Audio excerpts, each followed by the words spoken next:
Soaring living costs and renovictions front and center in downtown Hamilton today as the leader of the federal NDP addressed the city's rental crisis. Eric Fiano joins us live in studio with more on this. Eric.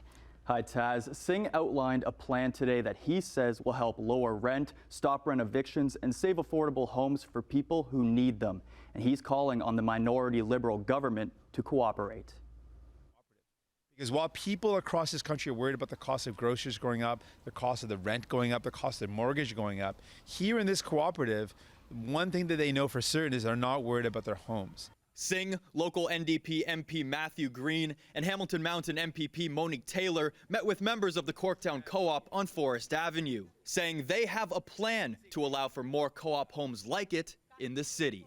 Singh says there is a rental crisis in Hamilton, with rent increasing by 15.3% since last year for a one-bedroom, and a rise in renoviction tactics by landlords. And that's why we're proposing that at the national level, we need an acquisition fund to allow not-for-profit organizations, community groups to purchase the building instead of developers and keep those buildings affordable. Singh pointed to the residents of 272 Caroline Street South who have banded together to try and buy the building to protect themselves from rent hikes and renoviction. They woke up one day to the threat of a developer purchasing their building and them losing their homes. People that have lived in these homes for decades were now wondering what's going to happen. Are we going to lose our house? Where are we going to go? Emily Power, a tenant of the building, says they're very close to closing on the deal to purchase their building, but she says they're still negotiating with their landlord.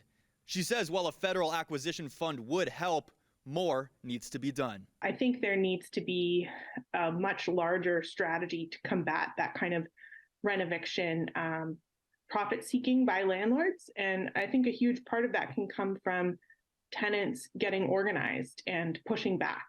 Given that we are under threat of losing our homes right now, we can't wait until the next federal election. Local NDP MP Matthew Green says Justin Trudeau's Liberal government needs to take action and cooperate with the proposal. The federal government under the CMHC used to be responsible for housing.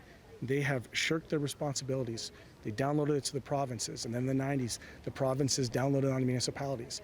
As a former city councilor, I can tell you that no municipality across the country has the ability to fund adequate housing. It is impossible based on property taxes. And when asked if he would go to the polls over housing, Singh said, absolutely. We want to make sure Canadians can know that they can find a home, that they can afford, that they can grow a family in, and that they can be safe in. That's what we want to do, and we know it's achievable, and we will absolutely go to the polls on this. I reached out to Mayor Andrea Horvath's office for comment, but she was unavailable for an interview today.